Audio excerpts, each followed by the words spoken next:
بسم الله الرحمن الرحیم. قدرمنو عزیزانو، د افسوس خبره ده نن په ټوله دنیا کې هر ځای مسلمانان یا بالخصوص په دې ملک په پاکستان کې هر ځای ورسه د اختر شپه ده، خوشحالۍ دي،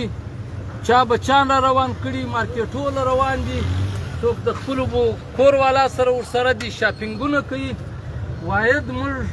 بدبخته کام یو چې موږ د اختر شپه د جنازې پورته کوو. دا اول اختر نه دی، دا اول وار نه دی. په دغه روزه کې ستا عالمان شهیدان شو په ټول پښتونخوا وطن کې تر 1 درجن زیات. دا اوس په دغه کراچي کې وړمه ورځ په دا جمالي ګوټ کې پر دغه دکان باندې دا مخامخ دکان دی، پر دې باندې پولیسو ستا د 14 کالو ماشوم شهید. دا به اخري تر کومه پورې دا لګیایي؟ بس موږ پښتانه به د هغه جنازې کوو، د هغه غمونه به وي. دا خلک دا د یو عجبه پروپاګنډې کوي چې پر غونډ اسلام باندې بدال دی، پرې چا بدال نه. خیر خیریت دی پر ټول اسلام باندې، خیر خیریت دی خالی پر پښتنو افغانانو بدال. دا پنجابی نه دی مسلمان، دا د کراچي سیندی، دا د کراچي ماجر نه دي مسلمانان، و پر هغو باندې بدحال دی. خیر خیریت ته یې بدبخته کوم یو نه په هسپتال کې پر تا غم دی، نه په تاڼو کې. اوس هم ورسه د اختر شپه ده، دغه څو تاڼو له ورسه د تاڼې مخته به پښتانه ولاړ، پوښتنه به ځینې وکړي چې څه چل دی، زما زوی یې راوړی، زما پلار یې راوړی. دا تر کومه پورې؟ او بل دا اوس د روزې میاشت تېره شوله، موږ پښتانه دي تراویح ختمونه په اعتکاف کې ناست وو. په ورځ د آخرت دا موږ بار ویلي دي، په ورځ د آخرت الله پاک د اعتکاف پوښتنه نه کوي چې تا اعتکاف کې کېنستلی وې که نه وې کېنستلی، تا د ختم تراویح کړي وې که نه وې کړي. دا پوښتنه درنه کوي چې ستا سپین ږیری ستا ځوان بې عزته کېدی، ته ولې خاموشه ناست؟ دا نن چې پر موږ تی بد حال دی، دا د بل چا د طرفه نه دی، دا زما او ستا خپله بې اتفاقي ده. ما او تا د 80 کاله کېږي په دا غم لګیا یو چې دا مسجد دی، دا وزیر دی، دا د کوټې دی، دا توخی دی، دا اتحاد او اتفاق موږ نه دی کړی. موږ تر ننه پورې یو چا دا نه دی ویلي چې موږ پښتانه یو په اتفاق ودرېږو. موږ به تحقیقات کوو چې دا د غلو په ګولۍ لګېدلی دی که د پولیسو، حالانکې نه غله و نه شی و.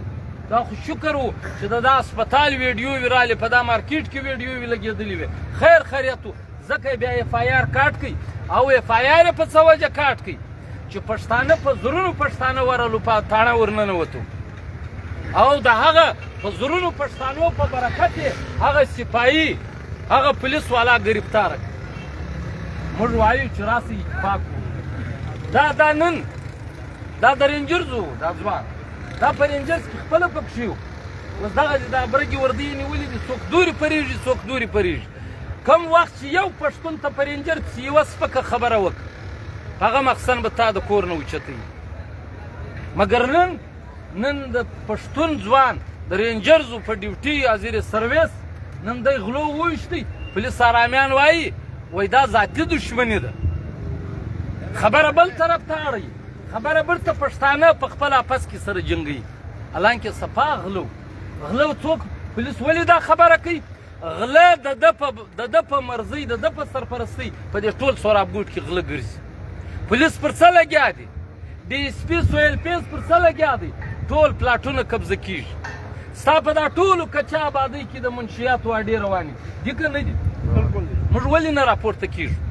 ستا په محله کې چې سکول نسته، هسپتال نسته، پارک نسته، او ستا په محله کې دننه د منشیاتو اډې درته جوړې کړي، نو ستا د نوي نسل، ستا د ځوانانو نه به چیش جوړېږي؟ غله به ځینې جوړېږي، ډاکوګان به ځینې جوړېږي. اوس ته دلته احتجاج وکړه، پولیس ډایرکټ درپسې راځي چې تا ولې دا خبره کړې ده. مګر پولیس ته دا رپورټ میلاویږي چې پلانې دا خبره په موږ پسې کړې ده، مګر دا د منشیاتو اډې ولې دی نه ویني؟ ویني یې د هفتې په لکونو روپۍ جنح. دا غلو ته هم دغه ډي اس پي و دا ایس چوګانو ته د هفتې په لکونو روپۍ ورکوي. اوس به دا څوک سنبالوي؟ د دې مخنیوی به څوک کوي؟ ورسئ د عالم نه پوښتنه وکړه جهاد دی راووځئ د دې خلاف موږ دا 7 کاله کېږي دا نارې درته وو چې پښتنو راووځئ هېڅوک ستا غم نه خوري که د پولیسو ته تمه ده چې پولیس به غله ونیسي پولیس خپله غله دي د هغو تاڼې په دغه چلیږي موږ مخکې هم ویلي دي قسم په خدای که په خپله تنخوا دومره ګزاره کوي لکه ستا په پیسو چکي دا یوه جنازه نه ده نه اوله ده نه به د آخري جنازه وي سبا یې بیا ولې چې ووینې اوس موږ هلته اعلان کړی وو غونډو پښتنو دا د یوه پارټۍ د یوه تنظیم د یوه تحریک د طرفه نه ده د ټول سوراب ګوټ د پښتنو د طرفه 2 غنټې موږ پولیسو ته ټیم ورکړی دی که په 2 غنټې کې د دې ځوان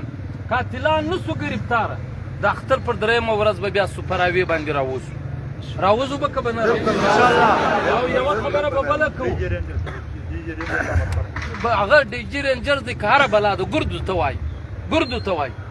یوه خبره به بله کوو پر سوراب ګوټ پر سوپراوي چې موږ پښتنو کله هم احتجاج کړی دی زموږ احتجاج خلکو را خراب کړی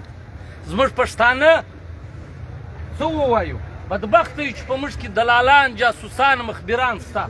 هغه جاسوسان و مخبران پر روډو ورونه ولګوي زنانې بې عزته کوي شوکه کوي زموږ احتجاج را خراب دغه رقم لکه دا اوس چې ولاړ یو دغسې به په عزت په منظم انداز په سوراب ګوټ کې بیا راوځو به که به نه راوځو او یوه بله خبره دغه ځوان دا ظهیرالدین د پلار نوم یې نصرالدین دی انتهایي غریب خلک تر حد زیات غریب خلک دي خواست ورته کوو چې اوس د ده جنازه ولاړه کور ته وایي اوس یې واده کړی دی یوه ماشومه بچي نن د اختر شپه ده تاسو سوچ وکړئ د ده پر کور والا د ده پر ښځه د ده پر مور د ده پر خویندو به کوم حالات د اختر شپه ځوان زوی ځوان ورور بیا اوس وروړی بله په دې خپلو ګریوانو کې وګورئ پر دې کور به څه تېرېږي او دا انتهایي غریب کور د اختر شپه ده اوس به دلته یو 2-3 ذمهواره خلک دا چادر ونیسي د دې کور والا د دې کور لپاره به لازمي دا خلک موږ ته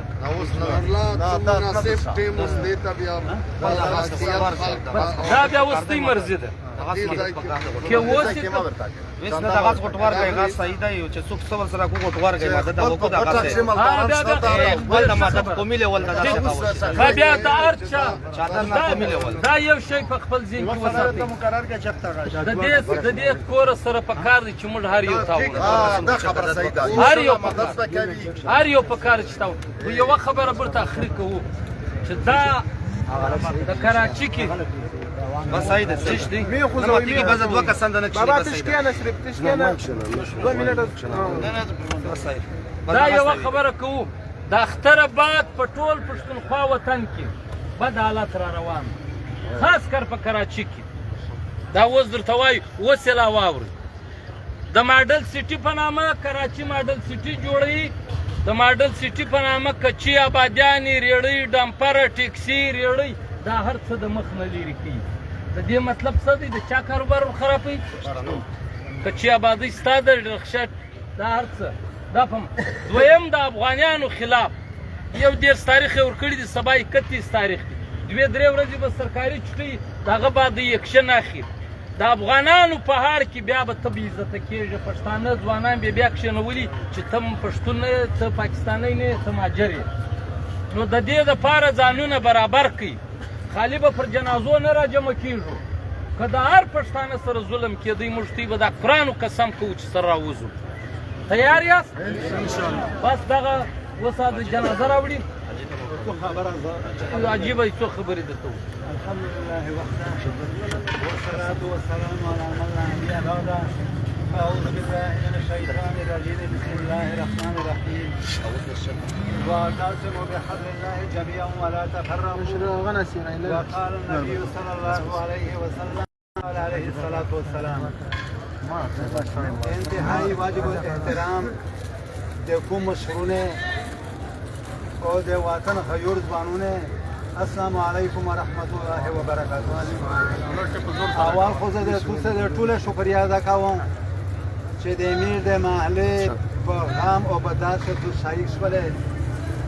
او د مشرونه شکریا ادا کوم چې مشرون چې د امیر لیدین کوي قیادت هم کوي چې یغه هم شرکت وکړو د میش په غم او په درد شي پښتانه ورونه یو خبره درته کوم چې د پښتانه تاریخ په وینه باندې لیکلای شوی دی پښتونوں کی تاریخ بے بسی کی آنسو سے نہیں بلکہ شہداء کی مقدس لہو سے لکھی گئی ہے بلکہ شهدا کی مقدس لهو سے لکھی گئی پښتانه په یو جوشه سره پرېښي نه دي دا یوه د نوزانه دو لکه څنګه چې نور الله تارین صاحب وویل چې هر عرض د امیر د نوزې دي چې کله په غا باندې فایر کېږي په ډاکو باندې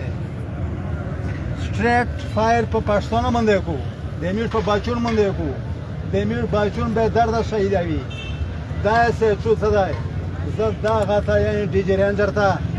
چې دا غرچین کا د ډاکوګونه دغه سره لیست دی باقاعده ډیټا د سره په موبایل شي شیدو ته دا غرچین کا باقاعده باطی ورکوي غاته پولیس ته دا ډاکوګون باقاعده باطی ورکوي او زه دا ورته چې پښتین دا هغه پښتین دی چې د وطن د سالمیت او د بقا لپاره قرباني ورکړي دي محب وطن پښتین دی انګریزون ته یې شکست ورکړی دی سپر پاور طاقت روس دا یې پاش کا پښتانه نه د تو مقصد سرټیفایټ په 72 غنټې شکایت چیرې دا ډاکوګونونه نیول ان شاء الله په سپر هایوی باندې د میډ احتجاج وی تر هغه وخت پر احتجاج جاری وي چې سپر دا ډاکوګونی ولې نه وي او چې وینسي بیا زه دا ورته یایم چې بر سره میدان یې په تختې دار باندې لټکاو کا دا څنګه چې په چور دروازه باندې ته بیا وبوسه څوره مې ډاکوګونی ولې دي دا ورته شوی دی ډاکو وړای دی ټونه ته بیا په چور دروازه باندې اثر دی زه دا یم چې دغه پولیس دغه پاسبان ملت ندي دغه د عوام ډاکوګون دي عوام لوټ کوي دا خو خوښه وي ان شاء الله چې بلار کله احتجاج وي ان شاء الله کچره ډاکوګونی ونه نیول واخر دعوانا الحمد لله رب العالمين